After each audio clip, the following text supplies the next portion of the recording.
Bapak Ibu yang dirahmati Allah, pada malam hari ini kita akan belajar Kitabul Janaiz, kitab jenazah. Dan banyak sekali kitab yang membahas tentang Kitabul Janaiz ini.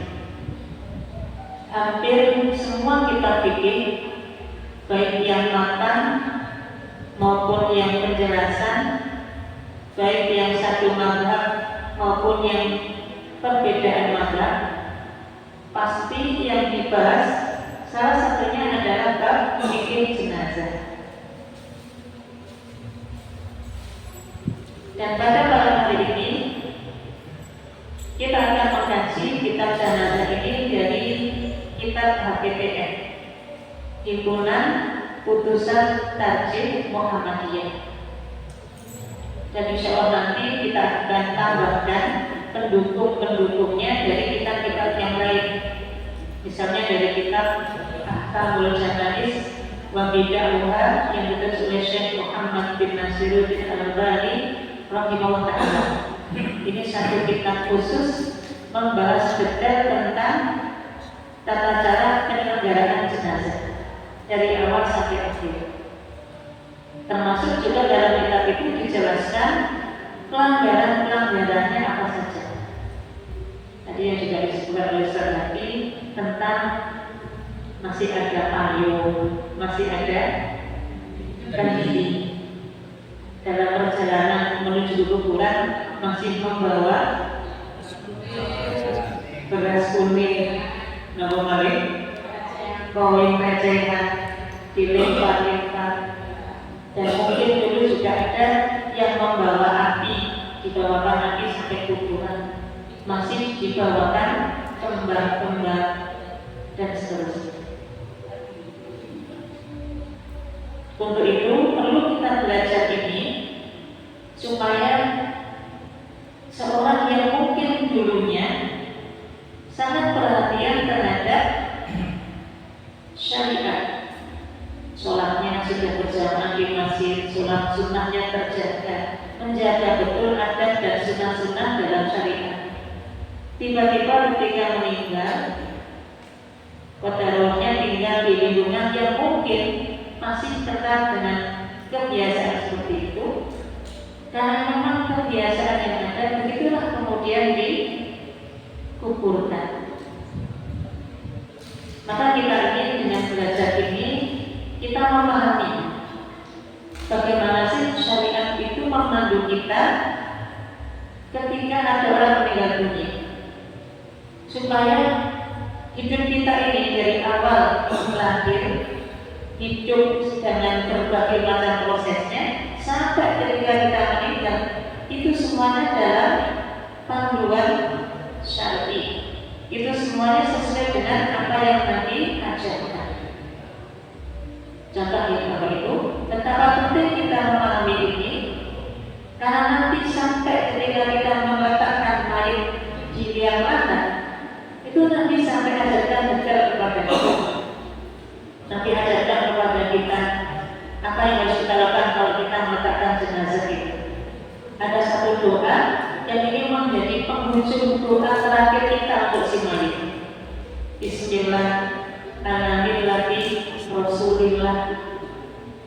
Ya, dengan menyebut nama Allah, semoga si mayit ini berada di atas milahnya Rasulullah, berada di atas sunnah dan ajaran yang diajarkan oleh Nabi.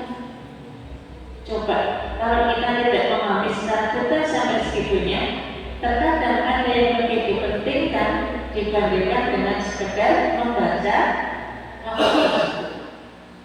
padahal ini yang diajarkan Nabi dan doa yang sangat diharapkan oleh si mayit. Bismillah, alhamdulillah, Rasulillah. Nah, bukan gitu Bapak Ibu. Biasanya kalau ada orang meninggal ketika ada dikuburkan, sebelum ditutup oleh tanah, diapakan?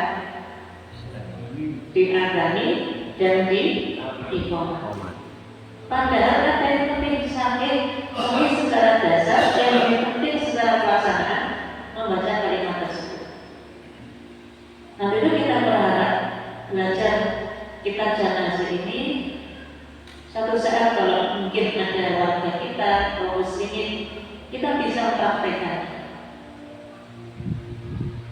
Nah, untuk itu karena ini cukup panjang pembahasannya dan waktunya juga terbatas, jadi kita sempat perjalanan itu menyampaikan kita membahas sedikit jenazah ini rutin setiap malam Jumat di Tasikmalaya sana, dari habis maghrib sampai isya. Itu butuh waktu 2 bulan membahas detailnya.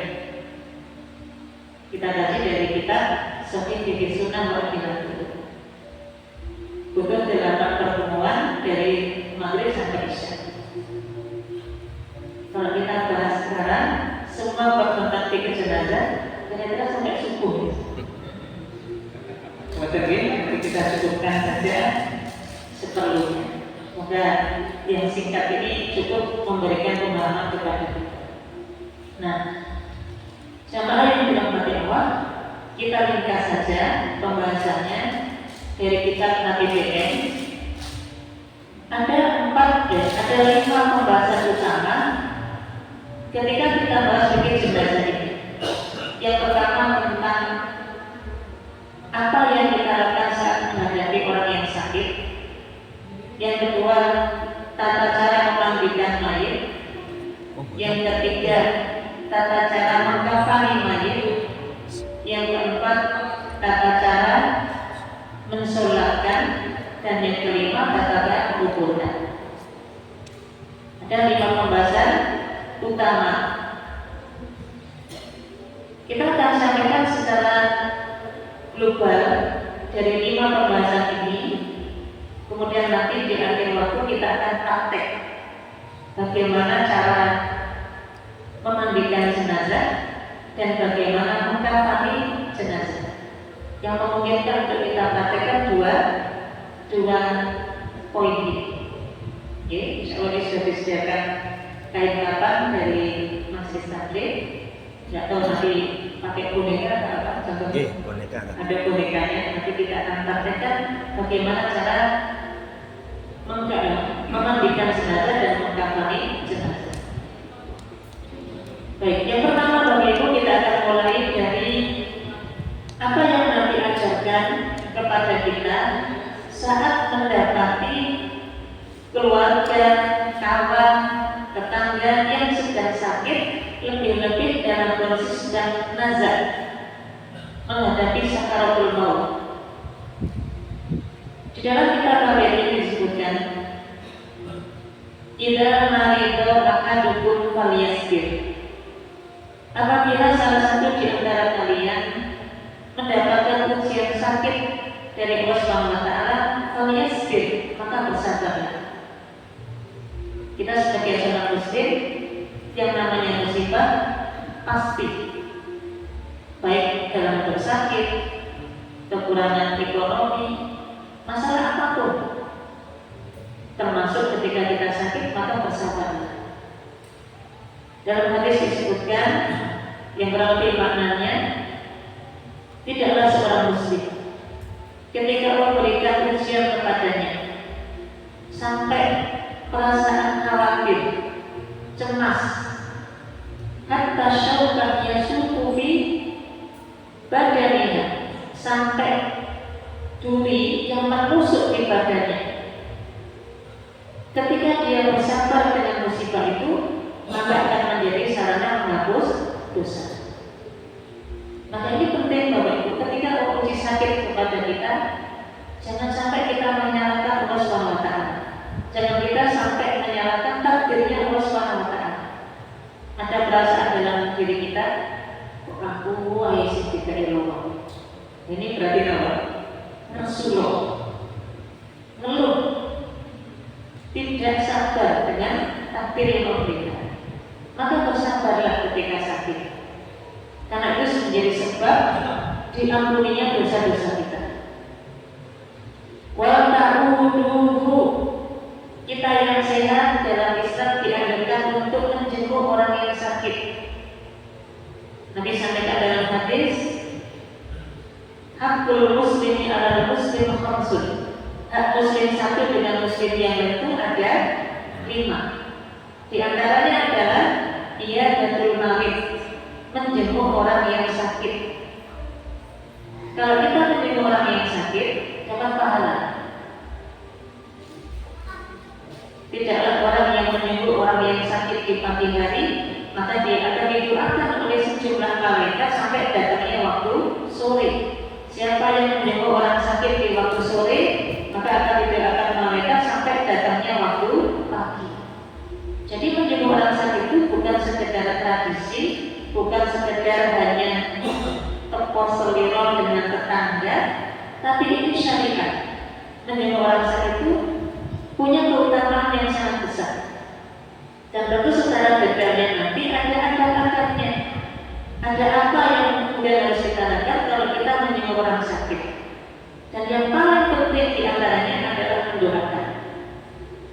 Kita doakan semoga lekas sembuh. Dengan cara kita dalam sebagian tubuhnya yang sakit kita bacakan Allahumma rabban nas adhibil ba'sa asfi anta syafi la shifa illa shifa shifa'an la yughadiru saqama. Ini kalau kita bacakan, kita mohonkan kepada Allah akan kesembuhan, ini yang menyebabkan kita dapat pahala. Jadi tujuan utama kita menjenguk orang sakit itu mendoakan. Yang kedua, menghibur. Makanya Bapak Ibu, kalau kita sudah mendapati dua perkara ini ketika menjenguk orang sakit, nggak perlu lama-lama. Menjenguk orang sakit sampai 2 jam. Padahal pengen butuh istirahat, butuh mungkin privasi, ya. Nah, ini ada babnya sendiri dan tentu fadilahnya besar. Dan kita tidak dibolehkan meden-medeni Bapak Ibu, menjadikan yang sakit ditambah khawatir, takut. Pak jenengan kok sakit harusnya tadi. Bawa Pak langsung mati Pak. Ini yang benar saya begini. Ini meden-medeni, tidak menghibur. Kita hibur ya, karena panjenengan yang sabar ya. Insya Allah sakit dengan ini harus menghapus dosa. Insya Allah jadi sarana untuk mendapatkan ampunan Allah SWT. Kita hibur. Karena ini bagian dari hak muslim satu dengan yang lain. Kemudian berikutnya wa ilah tumiro fal yusin dhannahu billah. Kembali kepada orang yang sakit, apabila dalam kondisi tumiro, dalam kondisi muhtadar, dalam kondisi sedang sekarat, sedang nazar, fal yusin dhannahu billah, maka hendaknya dia tetap berbaik sangka kepada Allah SWT. Ini ada bagi orang yang sakit, lebih-lebih dalam kondisi sudah sangat kritis sakitnya, teruslah berbaik sangka kepada Allah SWT. Ada riwayat yang menyebutkan tentang keutamaan berbaik sangka kepada Allah SWT menjelang datangnya ajal. Di antara keutamaannya, Allah SWT sebagaimana dalam hadis qudsinya, ana inda dhanni abdi bi, saya itu sesuai dengan prasangka hambaku.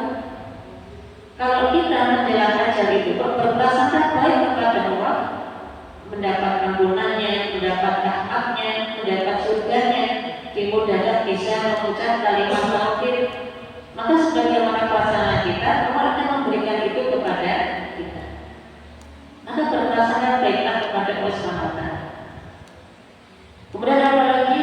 Waliyusi intaraka khairan, tulislah wasiat, sampaikanlah wasiat jika ada yang ditinggalkan yang baik dari harta itu.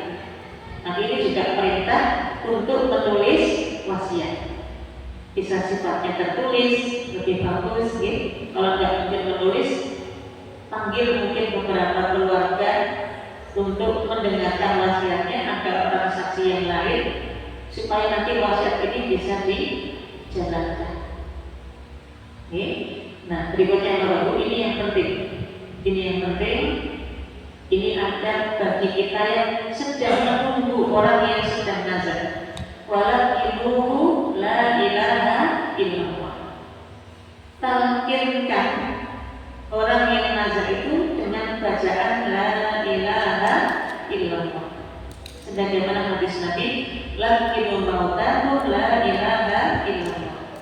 menterakhirkan orang yang sedang nazar itu supaya bisa membaca la ilaha illallah.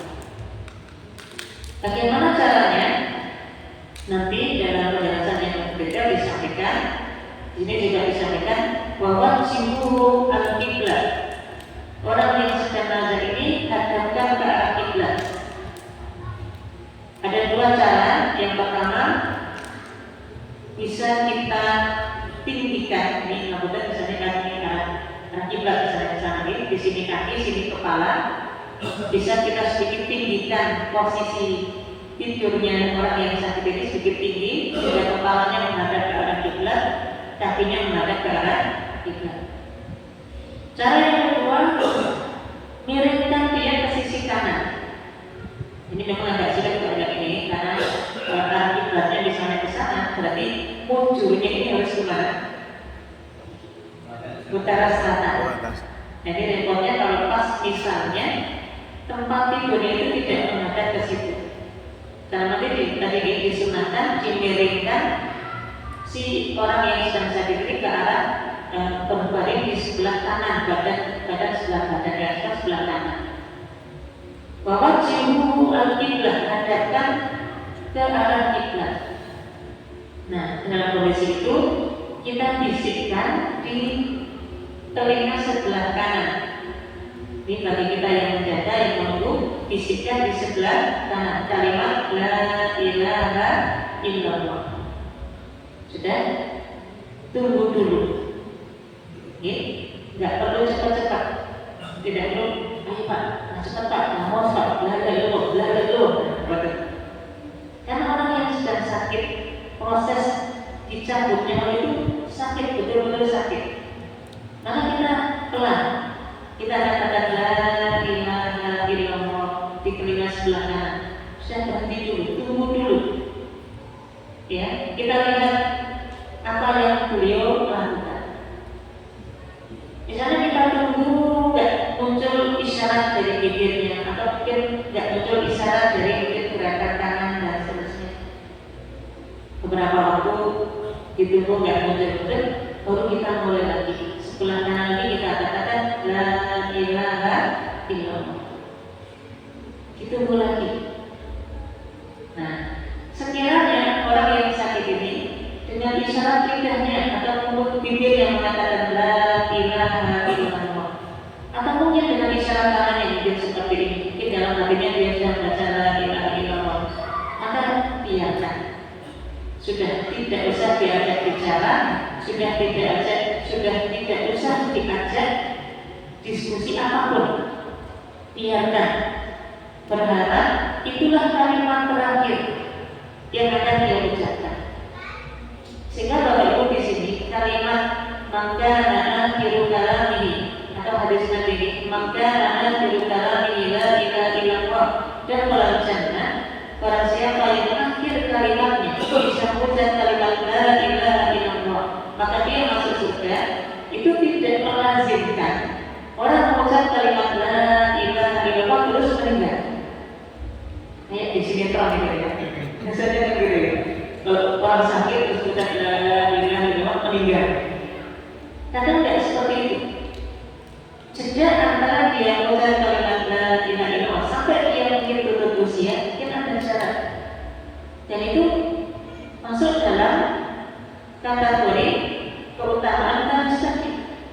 Yang penting kalimat terakhirnya itu kalimat la ilaha illallah. Meskipun ada jeda sampai dicabutnya nyawa. Sehingga kalau sudah bisa mengucap kalimat la ilaha illallah, biarkan sampai kemudian bisa menghadapi dicabut nyawa, berarti itu kalimat yang terakhir. Tapi kalau sekiranya misalnya sudah mengucap la ilaha illallah, tiba-tiba mengucap kata-kata yang lain, mungkin tadi dia ketika wasiat menyampaikan wasiat apa gitu ya, atau mungkin dia misalnya minta minum atau apa, berarti kita tampil lagi supaya betul-betul yang terakhir itu kalimat la ilaha illallah. Jadi ini penting Bapak Ibu, bagi kita yang menunggu ketika mendapati orang yang sedang nazar, Ini detik-detik akhir, kalimat yang sangat berharga bagi si mayit, bagi orang yang sedang nazar ini. La ilaha illallah. Okay. Dan ini kalau bisa diucapkan dari lisan orang yang nazar, keutamaannya besar. Dia akan menjadi ahli surga. Sekarang menjadi pertanyaan, apakah boleh membacakan surat Yasin pada orang yang sedang nazar? Terjadi atau enggak? Orang yang sedang nazar dibacakan Yasin. Ada atau tidak? Ada ya? Kalau dalam kitab Hakikat ini termasuk dalam kitab-kitab yang lain dalam bab fikih, tidak ada dalil yang sahih yang memerintahkan untuk membacakan surat Yasin pada orang yang sedang nazar. Kalaulah ada riwayat hadisnya, misalnya hadis yang lafaznya Iqra'u Yasin ala mautakum, bacakan surat Yasin atas orang yang sedang nazar. Ini ternyata kalau ditelaah hadisnya dhaif, hadisnya lemah, dan tentu kita tidak beramal dengan dasar hadis yang dhaif. Nah, yang sahih apa tadi? Lahidul mautakum la ilaha illallah. Talqinkan orang yang sedang nazar itu dengan baca kalimat la ilaha illallah. Maka ini yang lebih utama untuk kita talqinkan. Kemudian dalam hadis tersebut Nabi sampaikan lafaznya jelas, la ilaha illallah, tidak bisa diganti dengan lafaz yang lain. Nah, la ilaha illallah kepanjangan terus diganti lafaz apa biasa itu? Allah. Mungkin hanya Abdul Jalal saja, atau diminta nyebut ini apa? Ada diminta ngomong Pak nyebut. Maka kita katakan la ilaha illallah. Summa idza mata. Kemudian apabila sudah dipastikan meninggal dunia, sudah diperiksa mungkin belum tadinya sudah tidak ada, atau mungkin sudah ya tanda-tanda kematian itu sudah jelas, sudah betul-betul meninggal. Apa yang kita lakukan? Kalau miru ainaihi, maka pejamkanlah kedua matanya. Kenapa demikian? Karena orang kalau meninggal dunia nanti disampaikan tapi ahul basar, orang yang meninggal itu nanti diiringi oleh mata. Sehingga kalau ini misalnya menggunakan ini orang sedang nazar tadi, kemudian dicabut nyawanya, malaikat itu akan mencabut nyawa dari sisi kepala. Ini kepala, ini kaki, maka roh itu akan keluar dari jasad, diawali dari kaki dulu, keluar dari kaki, terus ke atas, terus ke lutut, terus ke atas lagi sampai pinggang, terus lagi sampai perut, sampai dada, sampai tenggorokan. Di sini hadis Nabi sampaikan, Inna Allaha yang baru tahu bakal abdi malam yuwakir. Kamu itu akan menerima taubat seorang hamba selama nyawa belum sampai di tenggorokan. Ini menunjukkan proses keluarnya nyawa itu dari bawah, dari kaki terus ke atas tadi sampai ke tenggorokan. Nah, kalau sudah sampai tenggorokan, pintu taubat itu tertutup. Ke atas lagi sampai kemudian diiringi oleh mata. Maka mata kita ini akan melihat roh kita keluar dari jasad kita. Itulah sebabnya umumnya orang yang meninggal dunia matanya terbuka. Kadang-kadang disertai dengan apa? Mulutnya juga terbuka. Dan ini yang dilakukan oleh Nabi SAW kepada salah satu sahabat, kalau tidak salah Abu Talha, ketika beliau meninggal dunia, Nabi kemudian masuk ke jenazah Abu Talha, kemudian Nabi memejamkan kedua mata. Maka ini amalan kita ketika sudah mendapati orang yang sudah meninggal adalah kita memejamkan kedua matanya. Wadu'u lahu, doakanlah orang yang sudah meninggal tadi. Bapak Ibu di sini nanti ada riwayat yang lain, mungkin agak banyak kalau kita bahas intinya bahwa Nabi sampaikan ya, kalau ada orang sudah sudah nyata-nyata, sudah jelas dinyatakan meninggal, ketika kita sudah menutup atau memejamkan matanya itu, perbanyaklah doa-doa yang baik. Banyaklah doa kebaikan untuk si mayit tersebut, termasuk untuk doa orang lain, termasuk untuk doa apapun, mintalah yang baik-baik. Karena dalam hadis itu disebutkan, karena sesungguhnya saat itu malaikat itu sedang mengaminkan doa-doa kita. Sehingga adanya nanti Ibu, kalau kita mendapati yang sudah meninggal, kita jaga lisan kita. Jangan sampai berdoa dengan doa celahan kepada si mayit. Mungkin nggak dipungkiri, mungkin si mayit ini dulu pernah salah, pernah punya dosa.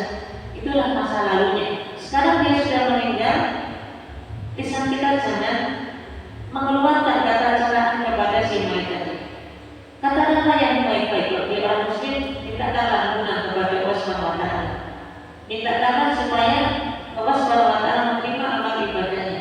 Berdoalah yang baik-baik di saat itu. Maka doanya wadu'u lahu, doakan dia. Karena pada saat itu malaikat datang untuk mengaminkan doa-doa kita. Ini penting Bapak Ibu, kadang-kadang kalau sudah kondisi seperti itu, apalagi kadang-kadang mungkin keluarga yang ditinggal itu karena mungkin saking sedihnya dan seterusnya, terkadang keluar kata-kata niyahah, ya, meratap yang berlebihan, kemudian menyalahkan Allah SWT dan seterusnya. Pada saat itu adalah saat di mana malaikat turun untuk mengabulkan doa-doa kita. Wa ghatuhu bisawbin hasanin, dan tutuplah jasad mayit itu ya dengan pakaian yang bagus. Maka nanti mayit itu ditutup. Kemudian apa hukumnya? Biasanya selain dipejamkan mata, diikat tali antara atas kepala sampai bawah mulut ini diikat. Hukumnya boleh, karena di antara alasannya supaya tidak menampilkan wajah yang seram. Coba bagi kalau orang meninggal dalam kondisi mulutnya terbuka, itu kira-kira berikut menakutkan, ya? Maka dianjurkan untuk ditutup, ditarik ya, diikat dari atas ke bawah ini untuk tadi mulutnya dia tertutup. Jadi faedahnya juga kalau lama-lama nggak ditutup kaku. Nah kalau sudah kaku itu nanti kalau kita mandikan biasanya mulut ini memasukkan air. Ini faedahnya, jadi dibolehkan. Termasuk juga memposisikan kedua tangan di samping. Nah, bukan ini itu sebenarnya tidak ada dalil sahih untuk menyedekahkan jenazah, itu tidak ada, ya. Nah, kalau disebutkan ya boleh, karena babnya adalah supaya tangan mayit ini tidak kaku, sehingga nanti kalau kita mau kafani atau mau kita mandikan itu kita nggak repot. Maka mumpung ini masih lemas tangannya, itu dirapatkan. Bisa ke sebelah kanan samping kanan samping kiri, atau mungkin bisa disedekahkan boleh. Termasuk kakinya diluruskan sampailah bertemu tumit dengan tumit. Ini yang Allah sampaikan dalam surat Al-Qiyamah, wa tafakisa kubisa, ketika betis bertemu dengan betis. Ini maknanya adalah kematian. Karena umumnya kalau orang meninggal itu betisnya ini didekatkan. Ini anjurannya seperti itu supaya nanti ketika kita tidak memandikan atau mengkafani itu tidak kaku. Nanti kalau kaku repot untuk kemudian kita mengkafaninya. Kemudian summa bagi biqada'i ini ingkana, bersegeralah untuk melunasi hutang-hutangnya. Sehingga di sini Bapak Ibu, kalau kita cermati dalam kitab HBDR ini, kapan kita mengumumkan barang siapa yang punya sangkut paut hutang dengan si mayit hendaknya menghubungi keluarga. Kapan kita katakan itu menurut HBDR ini? Sebelum dimandikan. Jadi pengumuman, ya, ada bagian pengumuman, mungkin di grup WA atau yang lain telah meninggal dunia sebulan gitu ya. ada baiknya di bawahnya dikasih bagi bapak ibu yang memiliki sangkut paut masalah hutang dengan si mayit, monggo bisa berhubungan dengan keluarga. Kenapa? Ternyata itu didahulukan supaya ketika nanti proses memandikan, mengkafani dan sebagainya itu sudah clear gitu ya, sudah tidak ada lagi sangkut paut hutang si mayit ini dengan orang lain. Maka diumumkan di situ. Apalagi yang kita lakukan fajah yuzuhu, maka segerakanlah untuk penyelenggaraan jenazahnya. Kita siapkan semua persiapannya, persiapan kafannya, persiapan tempat untuk memandikannya dan seterusnya. Kita sediakan semuanya.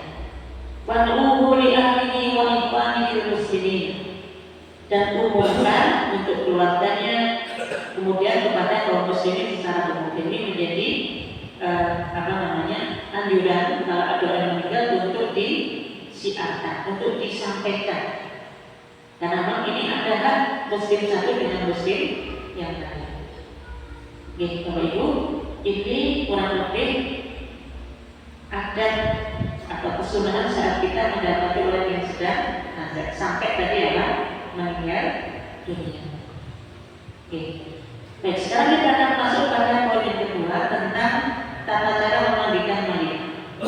Jadi kalau sudah sudah ditutup semua jenazahnya, termasuk juga diantaranya ini bisa kita langsung gunting kita lepas pakaiannya, ya supaya nanti ketika memandikan tinggal memandikan, sudah tidak ada pakaian yang ada di tubuh si mayit.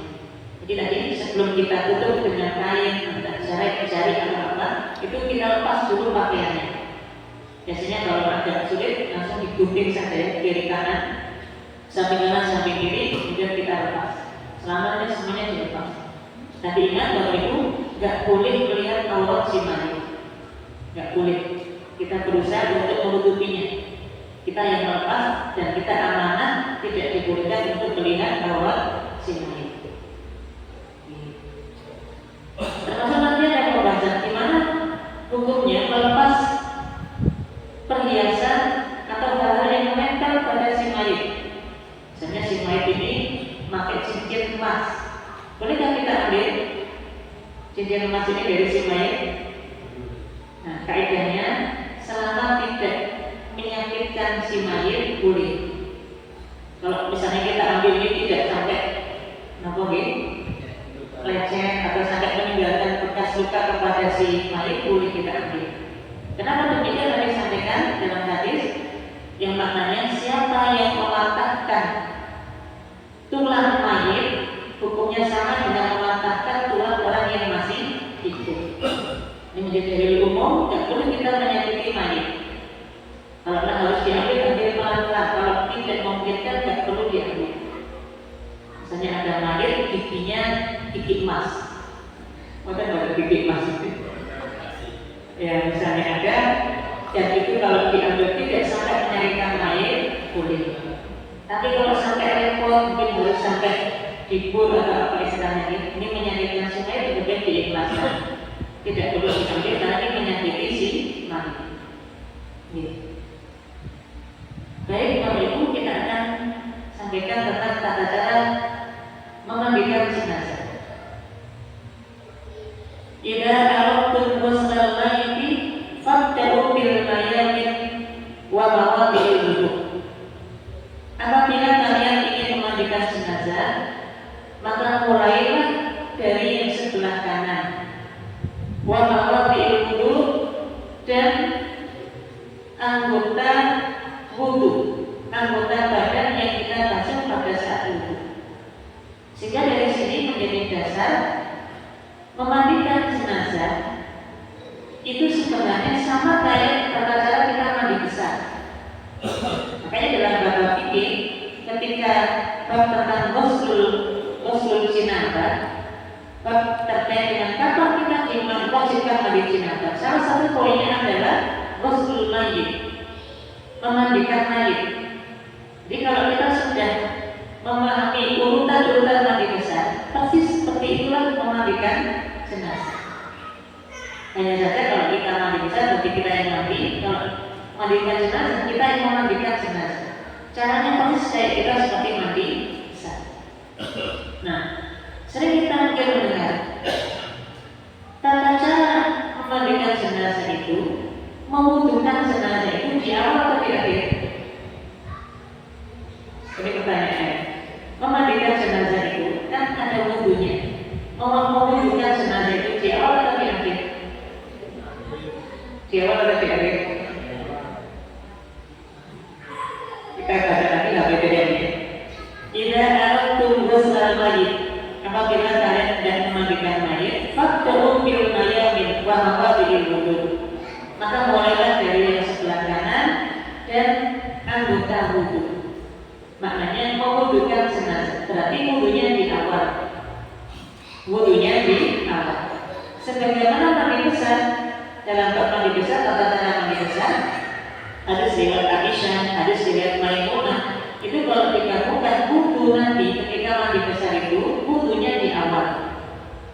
Hanya saja nanti tidak membasuh kaki, ini diakhirkan. Berarti wudunya di awal. Memandikan jenazah itu juga sama. Dalam kitab mandi ini juga sama. Dimandikan kaki wudukan di awal. Wasiluhu mitron salasan atau khamsan atau aksar min dzalika. Mandikanlah dengan penjelasan 3 kali, 5 kali, atau lebih dari itu. Bima'in wasidrin, dengan air dan daun bidara. Waj'alu fil waslah al-akhirah kafuran, dan jadikan siraman terakhir ketika memandikan itu adalah campuran dengan kafur halus. Wafilu sya'rul mar'ati salasata qurun, dan apa istilahnya ini kalau wanita rambutnya di apa namanya? Dikepang. Nah, ini alirannya bagi wanita ketika memandikan jenazah wanita itu, kepanglah, bahasa kita ini, kepanglah rambut kepala wanita itu 3 bagian. Nanti bagaimana 3 bagian itu? Yang pertama, yang satu di belakang sini, dan yang keduanya di samping kanan, samping kiri. Nanti salah satu perlengkapan ketika kita hendak memandikan itu, tentu selain ada air, ada ember, ada sabun, yang penting nanti kalau ada di sini dikatakan 5 ilmuwasidrin, air dan daun bidara. Kesempatan bukan daun bidara, masih banyak ya. Bahwa ini kabarnya juga sudah ada instan daun bidara. Jadi daun bidara itu sudah dikemas seperti kayak sabun cair. Ini bagus kalau itu disiapkan, karena nanti sampaikan 5 ilmuwasidrin, campuran air dengan daun bidara. Ini campuran air dengan daun bidara. Bapak Ibu, apa boleh daun bidara diganti dengan daun kelor? Mungkin daun kelor, nggak ada daun bidara terus diganti sama daun kelor. Campuran air dan daun kelor, asal tahu tidak boleh. Karena nanti sampaikannya ya dengan daun bidara. Nah, maka di antara yang disiapkan adalah tadi ya sisir. Karena ini untuk menyisiri rambut terutama yang perempuan, nanti dikepang menjadi 3. Summa syafiquhu binatin syafatin. Setelah selesai memandikan, kemudian keringkanlah dengan menggunakan handuk. Nah, ini penting. Warsili ar-rajulu ar-rajula, yang memandikan jenazah laki-laki ya orang laki-laki, yang memandikan jenazah orang perempuan ya orang perempuan, ibu-ibu. Makanya mungkin nanti tim perawatan jenazah ini ada tim ikhwan, ada tim akhwat, tim bapak sama tim ibu-ibu. Karena memang syariatnya seperti itu. Jenazah laki-laki dimandikan bapak-bapak, jenazah perempuan ya ibu-ibu yang memandikan. Bagaimana dengan ibu-ibu? Bagaimana dengan suami istri? Bolehkah suami memandikan jenazah istrinya? Dan sebaliknya, bolehkah istri memandikan jenazah suaminya? Boleh atau tidak? Boleh. Dasarnya apa? Dasarnya hadis yang menceritakan suatu saat Nabi Sallallahu Alaihi Wasallam pernah masuk ke kamarnya Aisyah radhiyallahu anha. Kemudian Aisyah ini mengeluhkan sakit kepalanya. Aisyah mengatakan, "Wah, ya Rasulullah, sakit sekali kepala ya Rasul." Kemudian Nabi itu yakin bahasa kita bersandar. Akhirnya Nabi itu kan mengatakan gini, "Wahai Aisyah, kalau engkau memang yang meninggal duluan, akulah yang akan memandikanmu." Kata Aisyah, "Iya, nggak apa-apa ya, tetapi paling tua setelah aku meninggal, paling tua akan nikah lagi." Nah, ini menjadi dalil bahwa seorang laki-laki, seorang suami boleh memandikan jenazah istrinya. Bagaimana dengan sebaliknya, istri memandikan jenazah suami boleh atau tidak? Boleh. Dalilnya apa? Abu Bakar As-Siddiq dan beberapa sahabat yang lain ternyata yang memandikan adalah istrinya. Memang tidak semua istri kemudian tekil bahasa kita memandikan jenazah suaminya.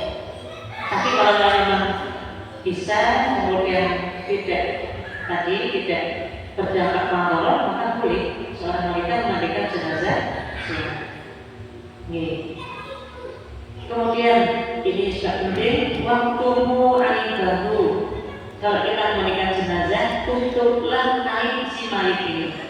Gak boleh kita melihat auratnya, gak boleh kita mencelanya. Makanya nanti di antara syarat orang yang dibolehkan untuk memandikan jenazah itu yang pertama, kalau memungkinkan dari kerabat dekatnya. Dari kerabat dekatnya, ayah misalnya meninggal, yang paling berat untuk memandikan siapa? Ya anak-anaknya. Saudara-saudara si mayit ini paling berat, karena ini kerabat dekatnya. Yang kedua, orang yang amanah, yang bisa menjaga amanah, yang tidak menceritakan apapun dari apa yang dia dapati saat memandikan jenazah tersebut, menutupi aibnya, menutupi auratnya, bahkan tidak diceritakan ke orang lain pun tadi si pulang kayak gini enggak. Ini amanah, maka tidak boleh diceritakan kepada yang lain. Bapak Ibu, di dalam kita ini mungkin agak singkat disampaikannya, tapi dalam penjelasan yang lain dan ini yang setahu kami dipraktikkan di beberapa rumah sakit di Muhammadiyah, nanti sudah ada panduan detailnya. Nanti kita praktekkan apa saja yang disiapkan, kemudian caranya gimana, caranya gimana. Ini yang benar biar tidak terlalu panjang, ini sampai jam berapa? Ini sudah jam 8 atau 14.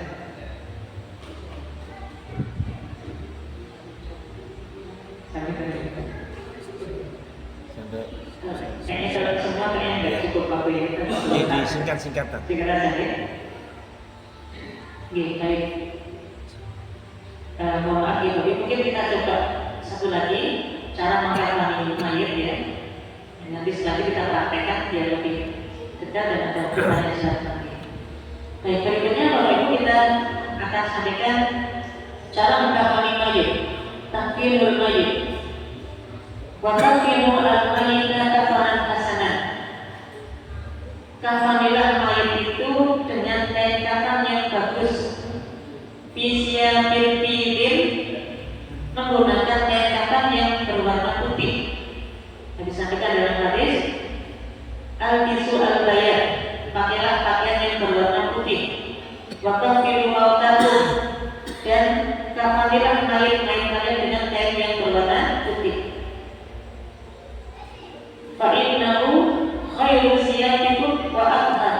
Dan sesungguhnya itu adalah pakaian yang terbaik dan yang lebih bersih. Maka ini menjadi dasar semua kain kafan itu berwarna putih. Satirun min jami'i badanihi. Kain kafan itu sifatnya menutup semua anggota badan. Wa idza ajmartumuhu fa aslimuhu salasan. Kalau engkau hendak menutupnya, tutuplah dengan tiga kali tutupan. Wahamimuhu, dan berilah wangi-wangian. Illal mayyital muhrim, kecuali orang yang meninggal dalam proses menggunakan pakaian ihramnya. Maka ini menjadi ketentuan. Kalau ada orang yang meninggal dunia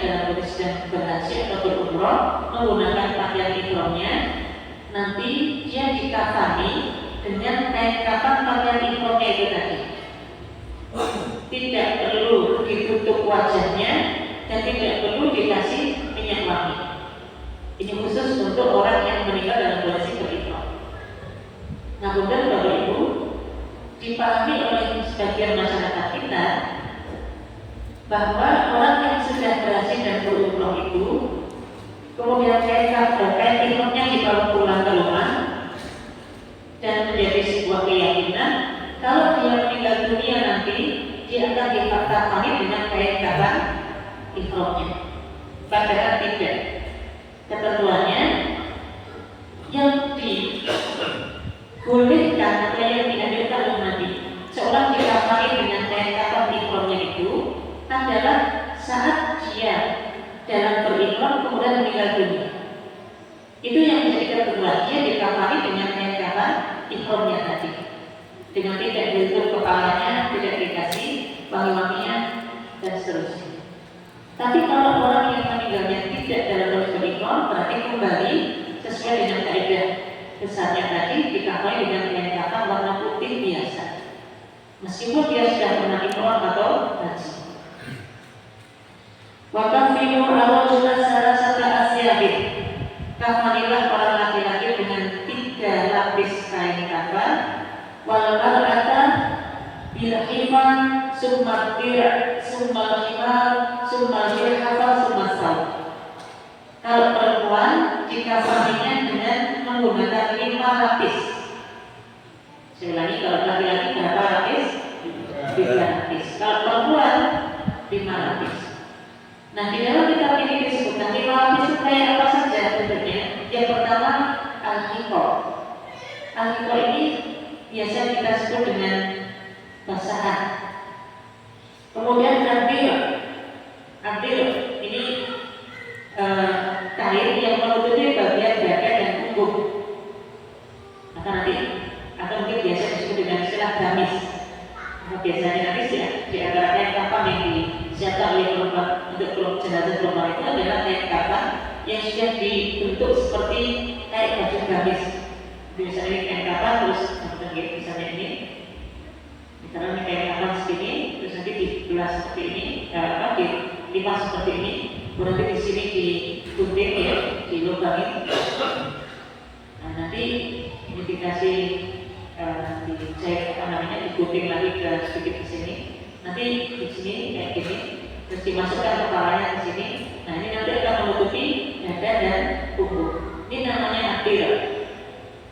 Kemudian al-khimar. Al-khimar ini jilbab, kerudung. Nanti kita lihat apakah ada kerudungnya atau tidak. Kemudian sunnah hafaz sunnah saud. Nah, dua yang ini adalah 2 kain yang paling bawah, 2 lapisan yang paling bawah, sehingga totalnya ada 5. Kalau laki-laki tadi hanya wakafilu ar-rajula salasata asyabin. Kafilah yang laki-laki wanita laki-laki itu dengan 3 kain kafan saja. Tapi nanti tidak ada penutup mahkota tadi kayak perempuannya penutup bawahnya, penutup dadanya dan sebagainya tidak ada. Termasuk penutup kepala tidak ada, gajinya tidak ada, penutup kepalanya tidak ada. Cukup 3 lapis kain kafan. Wala tughulu fil kafan. Jangan berlebih-lebihan dalam menyediakan atau menyiapkan kain kafan. Ini dia Bapak Ibu secara umum tentang tata cara mengkafani jenazah. Baik, sepertinya tanda kalau kita lanjutkan yang 2-nya kita praktek saja ya, biar tergambar lebih nampak nanti kalau kita praktek. Baik, kita akan praktekkan yang pertama, memandikan jenazah.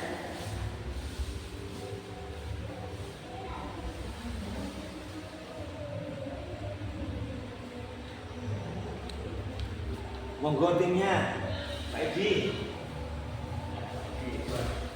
Ini kan yang Ustaz Rijal 1. Ini monggo Edi. Pak Basuki. Monggo 5 enggak apa-apa. 5 3. Ibu.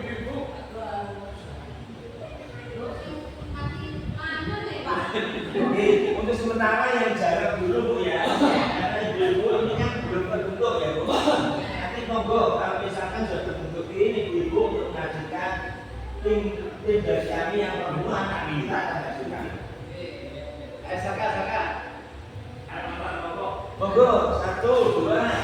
Yang duanya nggak apa-apa, karena koordinator nanti yang membagi, misalnya yang mau keluarga, yang lagi kesusahan tadi, Bu, ini sudah ada yang orang. Ini dianggap cowok ya, cowok. Monggo, Mas. Mas Edi, soalnya yang punya. Ya. Aku aja sudah cimanya deh. Nggih, Usah boneka, benar pakai. langsung praktek ya. Ya, ayo. Ojo kan ngono mabuk kan. Apa-apa, kan kalau langsung gendong. Ini aja apa? Mana gini? Oke, sebelum kita memandikan ya Bapak Ibu, untuk memandikan yang pertama yang kita perlu siapkan. Oke, gimana? Yang perlu kita siapkan yang pertama air. Oke, tentu air. Nanti perlu banyak untuk air. Ya. Kemudian yang kedua timba, ember atau bak ya. Ada 4 bak yang kita siapkan. 4 bak yang kita siapkan ya. Yang pertama isinya hanya air biasa, oke. Yang kedua, atau kalau nggak dapat boleh 3 karena satunya ini fungsinya sama. Yang pertama, ember yang pertama khusus untuk air putih biasa. Ember yang kedua tadi Nabi sampaikan 5 litwasidrin, campuran air dan daun bidara. Ini kalau ada daun bidara, afdal pakai daun bidara. Kalau tidak ada, boleh diganti dengan sabun atau sabun cair. Jadi nanti satu ember ini atau satu bak ini sudah disiapkan air dan sudah dicampur dengan sabun tadi. Kalau ada daun bidara lebih afdal pakai daun bidara. Ember yang ketiga isinya campuran air dan kapur barus. Tadi nanti sampaikan ya, wasal al-akhirah kafurah. Terakhir sekali nanti kita akan menggunakan kapur barus ini. Oke, air kapur barus ini. Jadi air ditambah dengan kapur barus. Nanti biasanya kan kapur barus itu besar-besar. Nah, nanti salah satu yang dibutuhkan untuk penyaluran jenak ini bisa blender atau bisa palu. Intinya untuk menghaluskan kapur barus. Jadi untuk memandikan ada campuran air dan kapur barus untuk yang terakhir. Oke, Bapak Ibu, ini yang penting. Umumnya di masyarakat kita memandikan jenazah itu yang pertama dipangku. Sehingga nanti dipangku berapa orang biasanya? 3. Bagian kepala, bagian tengah, bagian kaki. Sebenarnya Bapak Ibu, kalau kita kembali pada dalil, tidak ada dalil yang sahih, yang syar'i yang memerintahkan memandikan jenazah itu dipangku. Tidak ada. Yang kedua, kalau kita lihat dari kesehatan, dikhawatirkan kalau jenazah itu saat dimandikan dipangku, kita nggak tahu ya jenazah ini apakah masih ada bakteri atau mungkin penyakit. Kalau dipangku, itu khawatir nanti ada virus atau penyakit yang mungkin akan menular kepada orang yang mengaku. Maka lebih baik jenazah itu tidak dipangku. Jenazah itu tidak dipangku, tapi diletakkan di tempat seperti ini. Ini ibaratnya mayatnya diletakkan seperti ini. Nah, biasanya yang kami dapati masjid-masjid itu sudah menyiapkan tempat untuk memandikan jenazah. Salah satunya adalah apa namanya ini semacam bayang lah, gitu ya, bayang. Nah, nanti supaya untuk menidurkan mayatnya di sini dan tidak perlu dipangku. Mungkin ini agak tabu karena ada pembahasan bahkan ini untuk penghormatan terakhir dan seterusnya. Iya, kita menghormati dan kita mendoakan musimnya, tapi untuk hal itu lebih baik tidak. Hal ini mandorotnya mungkin ada penyakit dan seterusnya. Oke. Yang kedua, di antara kelengkapannya juga adalah sebisa mungkin memandikan jenazah itu tidak perlu banyak orang. 2 saja sangat cukup. Memandikan jenazah itu cukup 2 orang saja. Kalau yang perempuan mungkin karena banyak ya, maka nanti butuh 3 boleh. Dan tidak perlu jenazah itu ketika biasanya sambil bantu pegang Kain. kainnya itu. Ya, akhirnya apa? Jenazah ketika dimandikan itu dilihat oleh banyak orang. Mungkin kita yang memandikan bisa menjaga amanah, tidak menyebar airnya. Tapi siapa yang bisa memastikan jenazah yang dilihat ini semua ketika melihat terus bisa menyimpan air si mayit? Kita nggak bisa pastikan. Untuk itu, sebagian masjid sudah menyiapkan kayak semacam sapir ya, jadi dibuat kayak besi yang permanen, itu nanti setiap kali dipakai tinggal masang sapir, mungkin untuk skin pad dan seterusnya. Jadi ini lebih aman. Yang lainnya mungkin bisa tunggu di tempat yang lain. Ini kita mulai seperti itu gitu, supaya tadi tidak banyak orang yang melihat si mayit ini. Dan cukup berdua saja cukup. Nah, nanti ada dataan seperti ini, kemudian ada orang yang memandikan sebelah bagian kanan. Ini penting, bagian kanan kiri ini kita jaga, karena nanti ada tata caranya, kanan dulu kiri dulu dan seterusnya. Kemudian ada yang sebelah kiri sini, bagian kiri. Jadi cukup dua orang yang bertugas memandikan bagian kanan dan bagian kiri. Ini sudah siap semua. Air misalnya kita sudah siapkan 3 ember tadi, kemudian kita berdua yang memandikan. Nah, tentu yang pertama kali kita lakukan adalah kita angkat si mayit ini, kita angkat badannya kayak gini, kemudian kita tekan perutnya. Apa fungsinya menekan perut ini? Nah, mungkin masih ada kotoran yang keluar atau yang tersimpan, ini biar keluar. Ditekan-tekan seperti ini perutnya.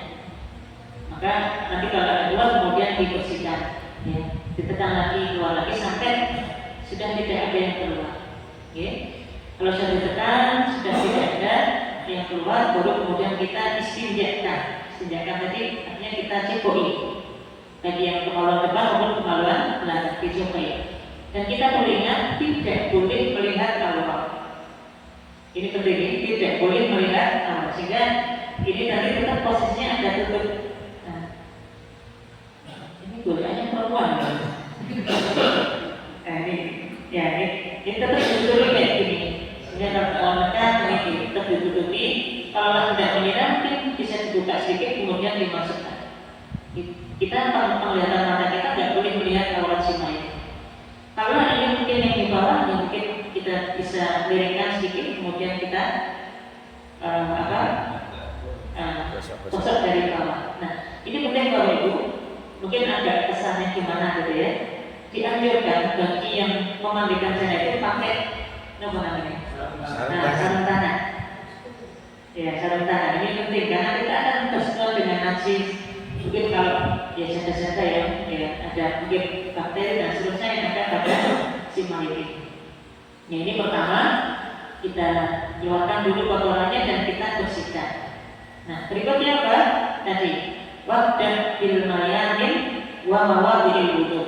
Mulailah dari yang sebelah kanan dan dari anggota badan yang menjadi anggota wudu. Ini berarti proses kedua adalah mewudukan si jenazah. Ini pentingnya tadi kedua ada sisi kanan sisi kiri. Sebagaimana kalau kita wudu ada sisi kanan sisi kiri. Biar tugasnya itu terbagi. Yang kanan fokus menyelesaikan anggota badan yang kanan, yang kiri fokus menyelesaikan anggota badan yang kiri. Fungsi yang kedua memastikan tadi dianjurkan setiap siraman kita kepada si mayit itu jumlahnya harus ganjil. Bisa 3, bisa 5, bisa 7 dan seterusnya, tergantung kebutuhan kita. Nanti penting kita untuk menghitung jumlah ganjil itu. Namun kadang-kadang nggak dihitung, asal siram saja. Berarti dilanjutkan kita menyiram dalam jumlah ganjil. Maka yang kanan bekerja dulu, ya, membersihkan. Ini kita ambil kayu misalnya ini. Kita siram dulu 3 kali, 1 tangannya sambil digosok-gosok ini 2, 3. Di tangan yang kanan sudah. Tugas yang kiri sekarang sama 1, 2, 3. Tangannya sudah. Sama kayak kita wudu ini. Setelah itu kan kumur-kumur. Ini sudah. Bisanya sekarang kita masuk ke mulut, mungkin kita bersihkan mulutnya, ya. Kemudian setelah mulut wajah kita siram wajah 3 kali. 1, 1, 2, 3. Oke. Kalau misalnya tidak ada kanan kiri, cukup yang kanan. Cukup yang kanan. Ya, karena ini cukup sekali. Wajah 3 kali sudah selesai. Nah, apakah perlu istinsah dan istinsah memasukkan efek dalam hidung dan penguatannya? Ini kita khawatir kalau kita masukkan nanti mandorot untuk si mayat ya. Jadi cukup yang nampak saja wajahnya kita bisa lakukan dari mulai atas kepala sampai jangkul sampai kanan kiri telinga ini, kemudian sudah kita sana. Wajah sudah selesai, kemudian tangan yang kanan dulu. Tadi dari kanan sampai ke situ kita siram 3 kali, 1, 2, 3 sampai digosok-gosok sampai situ. Yang kanan selesai, kemudian yang kiri sampai 3 kali. Ini selesai. Tangan selesai, kemudian wajah, kepala kita siram kepalanya. Karena wudhu juga demikian ini menyiram kepala. Nah, kaki ini nanti terakhir. Sebagaimana kita wudhu mandi besar, kaki ini terakhir. Kemudian selesai diwudhukan Bapak Ibu, nanti siraman itu ada 4 kali. Tadi yang kita jelaskan apa? Yang pertama air biasa. Yang kedua air dan daun bidara. Kalau nggak ada daun bidara, sabun. Air yang ketiga kapur barus. Oke, kalau kita mau lengkap lagi, misalnya ada ember 4, maka kita boleh sediakan di sini 1 lagi. Ini sama air biasa lagi. Nah, ini 4 bagi. Kalau enggak berarti 3 enggak apa-apa, karena ini sama ini nanti fungsinya sama. Ya. Kita mulai dulu dari air biasa. Sama nih, caranya sama kayak mandi besar. Kita ambil air biasa, kita sampai sekarang sisi kirinya. Kita mulai dari yang atas dulu, dari atas kepala kita biur sampai sini. Ini berarti 1 siraman. Kita biur lagi dari atas kaki, atas kepala sampai sini sampai kaki, berarti siraman yang kedua. 1 lagi, sini sampai kaki, ini siraman yang ketiga bagian kanan.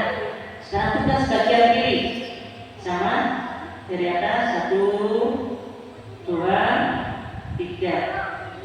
Menjadi pertanyaan, bagaimana kalau gayung itu ketika disiramkan sini sampai sini habis? Maka boleh mengambil air lagi dari sini ke sini. Ini berarti jatuhnya sekali siraman. Sama nih, sampai 3 kali bagian kiri.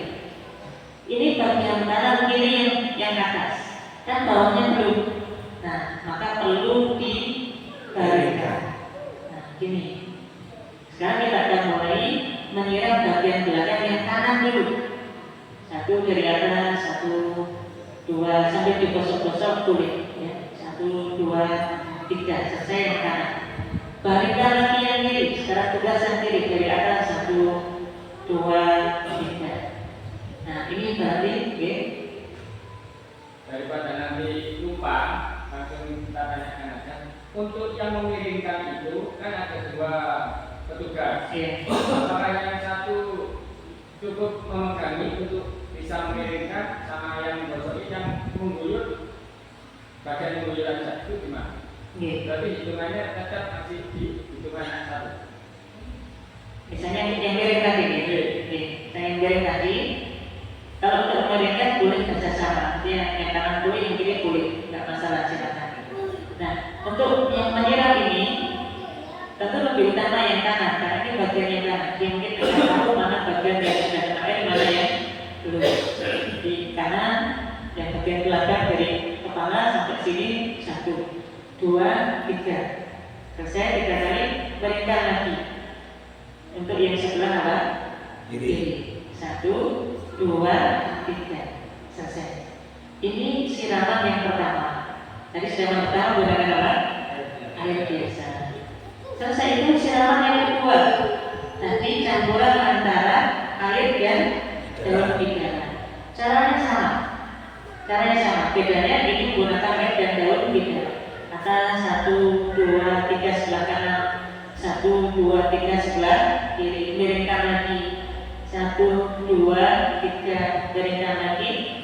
1, 2, 3. Ini siraman yang kedua selesai. Nah, di sini Pak Ibu boleh kita tambahkan dengan Misalnya ngasih sampo, terus kita sabuni yang mungkin belum kena sabun. Ini setelah siraman yang kedua, boleh kita sabuni dan kramasi dan seterusnya.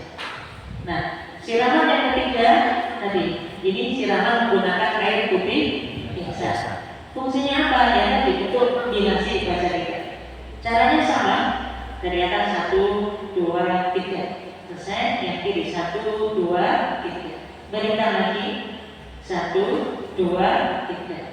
Lagi 1, 2, 3. Sehingga ikan ini sudah bersih tanpa ada bekas sabun. Nah, yang terakhir tadi wajib al-ghusla al-akhir tahura. Yang terakhir yang digunakan untuk menyiram adalah campuran air dan kapur barus. Dan nanti kalau setelah disiram dengan cara yang sama, masih ada sisa-sisa kapur barus yang ada pada badan, nggak perlu dihilangkan. Nah, nanti akan berfungsi sebagaimana kita di kapal, nanti juga dikasih apa? Kapur barus. Jadi terakhir menggunakan kapur barus.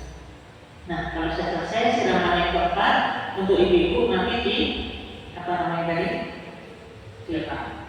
Kepang ya, di kelabang. Ini sudah kelabangan gitu ya. Hanya kita Ya. seumpama ada sedikit tragedi yang tidak kita inginkan.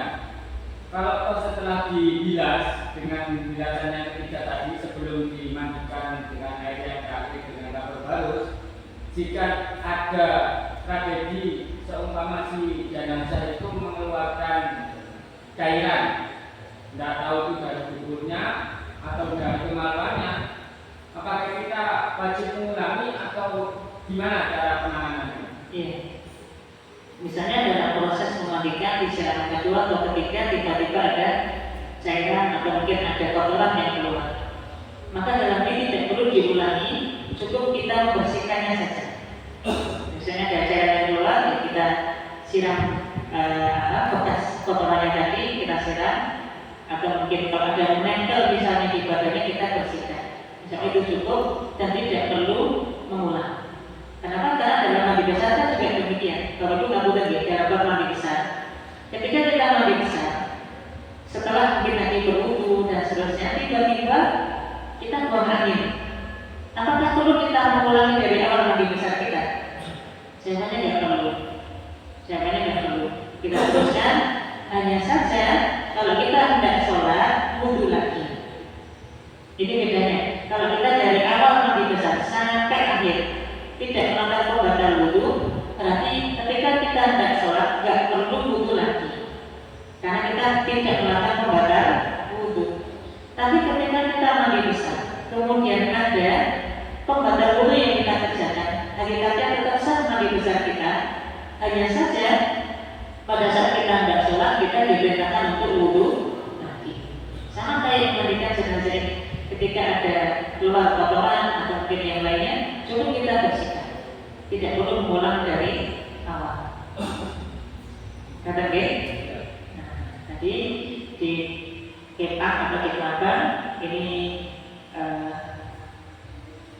tadi yang bawah ini satu kepangan yang muslim, yang muslimah ya, bawah satu kepangan, terus yang atas ini jadi dua kanan kiri. Jadi tiga itu, dua di atas, satu di bawah. Oke, nanti memandikan jenazah tergambar.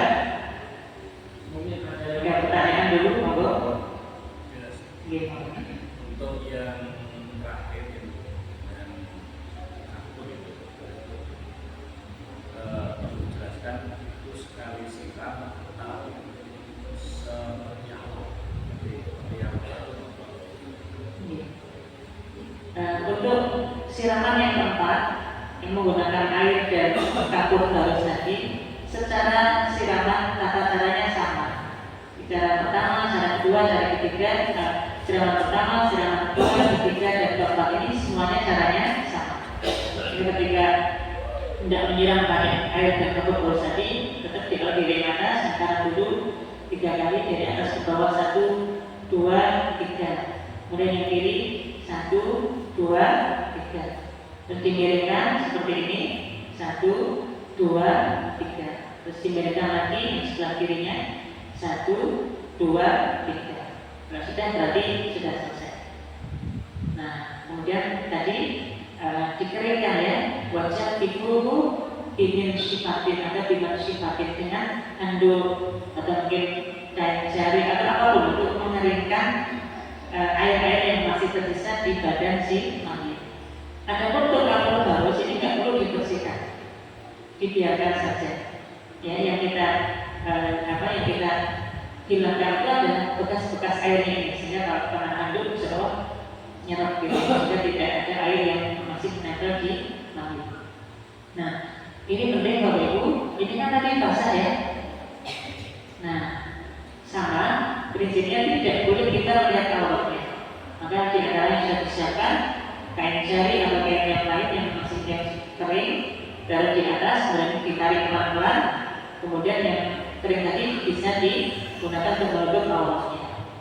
Selesai, kemudian pakai jari yang utuh yang tertutup semua badan, kemudian diangkat untuk dikafan.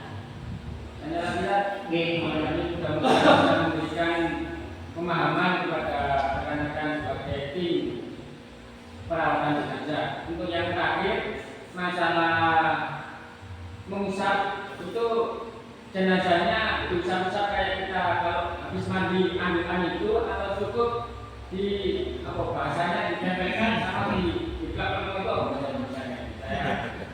Nah, kalau teknisnya biar air kapur harusnya tidak hilang, itu berarti kan cukup ditempelkan di belakang di pagi ya. Nggak perlu diusap, itu gimana ada yang lebih menurut saya lebih bagus kalau baiknya. Iya. Karena hal ini tidak ada panduan secara detailnya untuk mengeringkan air itu. Artinya apapun boleh kita lakukan. Mungkin dengan cara kita tempelkan handuk, kita pegang kayak gini supaya nyerap dan tidak spray gitu ya. Atau misalnya kita pakai semacam boslap gitu ya, kemudian kita tempel-tempelkan badan si mayit, ini boleh. Hanya tidak ada dalil khusus tentang bagaimana cara menghilangkan bekas air ketika selesai dimandikan. Ya sebisa mungkin tadi prinsipnya kita tidak sampai menyakiti mayit, tidak sampai menyakiti jenazah. Ya, untuk itu Bapak Ibu boleh nggak kita memandikan jenazah pakai selang? Biasanya nggak pakai gayung, tapi pakai selang. Biasanya pakai selang, ya? Boleh atau tidak memandikan jenazah pakai selang? Sehingga terus airnya mengalir memang dari sini pakai selang, dari sini boleh atau tidak? Pada prinsipnya ini juga sama, tidak ada aturan baku harus pakai gayung, harus pakai selang, tidak ada. Kalau yang penting tadi tidak sampai menyakiti mayit. Kalau kita misalnya pakai selang dan kita bisa hati-hati pelan-pelan ya, jadi tentu juga faedahnya airnya terus mengalir, tidak sampai habis seperti kalau kita pakai gayung, ini juga boleh dengan cara tadi tidak keras. Apalagi pakai sepeda motor itu setir ya. Nah, itu nggak boleh, jadi menyakiti jenazah. Sama seperti mengatakan dia baru memandikan jenazah. Sekarang kafani ya. Sekarang mengkafani. Monggo timnya ini ada yang kafan. Ya, mengkafani pun pakai boneka atau langsung? Boneka itu. Monggo bisa juga.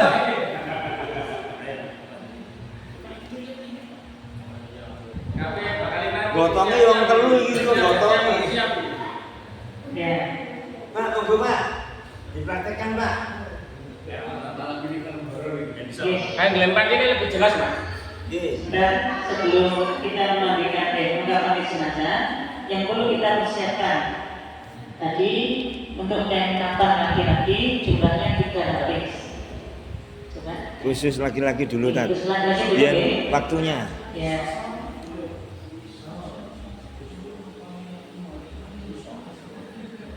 Kain kafannya kecil-kecil. Ayo Pak Edi. Ayo iki kok tim pengembang iki. Kain kafannya kecil. Kain kecil. Tim pengembang penambangan nih.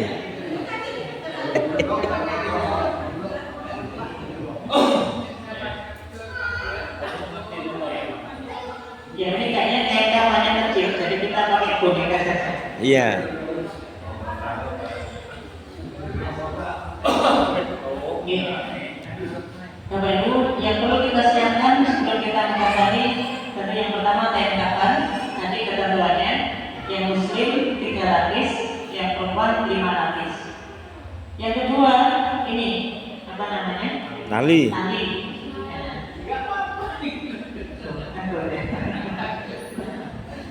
Tali ini dianjurkannya ganjil. Tali ini dianjurkannya ganjil. Boleh 3, boleh 5, boleh 7, menyesuaikan Kondisi. jenazah. Ya, kalau SBY mungkin bisa 3. Ya, kita karena dulu 3 ini paling atas, nanti ke atas kepala, di tengah. Terus ini kaki. Ini ya. 3 D. Kemudian yang perlu kita siapkan tadi, yang pertama kabur garus yang sudah dihaluskan. Yang kedua minyak wangi. Yang ketiga kapas. Jadi kapas ini tidak menjadi keharusan. Kapas ini kita sediakan jari. Kalau misalnya si mayit ini keluar cairan dari tubuhnya. Nah ini kapas ini kita sediakan juga untuk tadi. Jadi kalau suatu saat misalnya ada darah ataupun apa yang keluar dari si mayit, dan tidak ada perintah khusus untuk memasukkan kapas di misalnya mata atau di hidung atau di mulut atau di sela-sela, tidak. Nah itu kita berikan kapan? Ketika jarak antara kita mengkafani dan dikuburkannya jenazah itu panjang. Jadi fungsi kapas ini sebenarnya fungsinya untuk tadi misalnya jadi lubang-lubang itu ada yang keluar cairan, itu nanti tidak sampai tembus ke kain kafan. Tapi kalau misalnya antara waktu mengkafani menyalakan sampai menguburkan itu tidak panjang dan dimungkinkan tidak sampai keluar cairan, maka tidak melazimkan harus dikasih kapas. Tidak perlu, tidak melazimkan, tidak harus. Nah ini sebenarnya untuk faedahnya untuk menahan cairan yang dimungkinkan keluar dari si mayit tadi. Oke, ketika sudah siap semua perlengkapannya, kita tata dulu kain kafan yang pertama. Ini lapis pertama. Oke, monggo. Nah, ini kita bisa perkirakan kalau seperti ini ada panjang nanti di atas. Oke, ini kain kafan pertama. Sebelum kita masukkan ke yang kedua, kita kasih kabur galus, disempurkan gitu ya, kasih minyak wangi, semua diratakan. Kalau sudah, lanjut ke kain kafan yang kedua.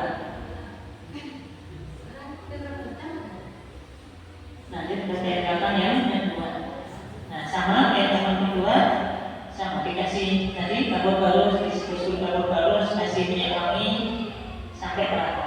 Kalau sudah selesai, kafannya ini yang tidak besar ya. Kita bisa siasat hilang.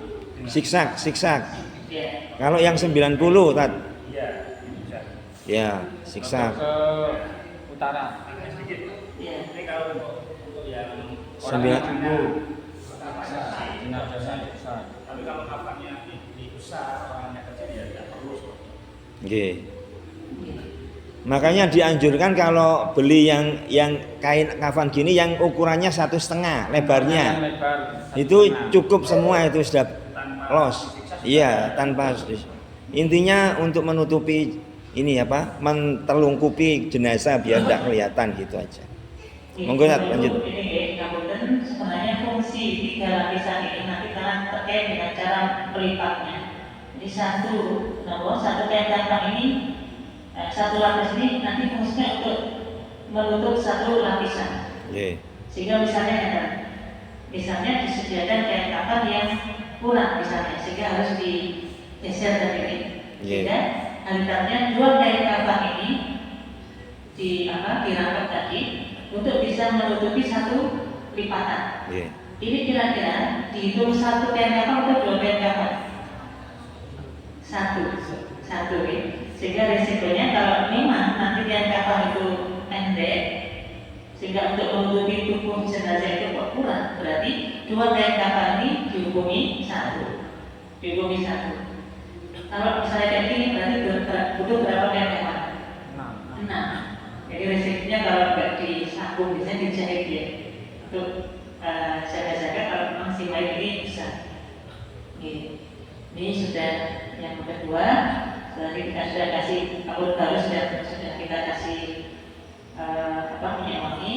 Kemudian yang ketiga sama kasih kalian kapur baru terus kasih minyak wangi diratakan dari ujung-ujung sampai semua pertengahan.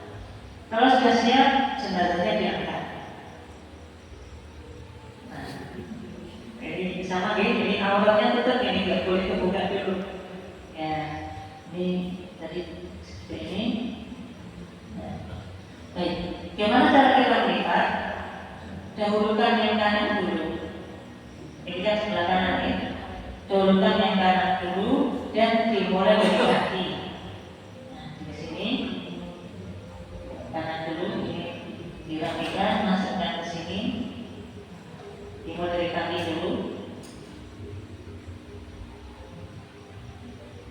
sampai tadi ini nanti diajarkan untuk memperbagus mengkapani jenazah ini yang kalau seperti ini sudah selesai. Untuk yang bagian kanan, baru kemudian bagian yang kiri sama dimasukkan. Nah ini kan sudah mulai tertutup, kain yang menutup ini kita bisa ambil. Ya, kita bisa ambil supaya kan tidak sampai membuka aurat. Ini sama nanti bisa ditarik sehingga kencang gitu ya. Nah ini kain kapan yang pertama sudah kita lipat. Berikutnya yang kanan lagi, nanti kepalanya terakhir. Ini untuk yang kedua. Berikutnya yang kedua yang kiri. Kemudian yang ketiga, yang kanan dulu dilipat yang kaki. Kemudian yang sebelah kiri. Nah kalau sudah seperti ini kita kencangkan lagi, kita perbagus lipatannya. Nah terakhir Bapak Ibu, ini kan kepala ini terakhir. Kalau kita mungkin bukan keluarganya yang ditugasi untuk mengcover jenazah, kita panggil dulu keluarga. Kita panggil dulu mungkin kalau mungkin suami kita panggil istrinya, mungkin atau kita panggil ayah atau mungkin yang lain keluarga dekatnya untuk melihat yang terakhir. Jadi kita, nah ini amanah ya, kita mengakali mereka ini amanah. Maka amanahnya tadi kita beri kesempatan untuk anggota keluarga itu untuk melihat yang terakhir. Bahkan mungkin dibolehkan untuk dicium. Sebagaimana Nabi SAW ketika beliau meninggal, Abu Bakar itu mencium wajah Nabi SAW. Maka ini boleh ya. Nah kalau sudah ridho, semua sudah ridho, ditutup. Dan sama kita rapikan yang tadi, mulai dari yang kanan dulu. Yang kanan yang paling bawah. Terus yang kiri, yang kedua tadi ini. Yang kedua ya. Nah, yang kiri, yang kanan dulu. Dan nah ini tinggal kemudian dipotong. Nah Bapak Ibu untuk mengikat ini kita usahakan ikatnya sebelah kiri. Ikat tali jenazah ini sebelah kiri dan tidak perlu ditali pati. Tali apa namanya ini? Tali yang muda. Wangsul. Nah kayak gini aja tali apa namanya? Wangsul. Tali wangsul. Tidak ditali pati dan sebelah kiri. Nah, dari atas ya paling atas. Di sebelah kiri tali wangsul. Nah, ini sudah di sini.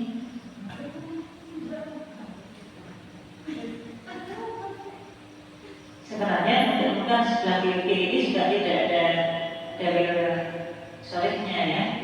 Hanya saja nanti faedahnya kan mayat ini ketika diletakkan di kuburan kan menghadapnya ke arah kiblat.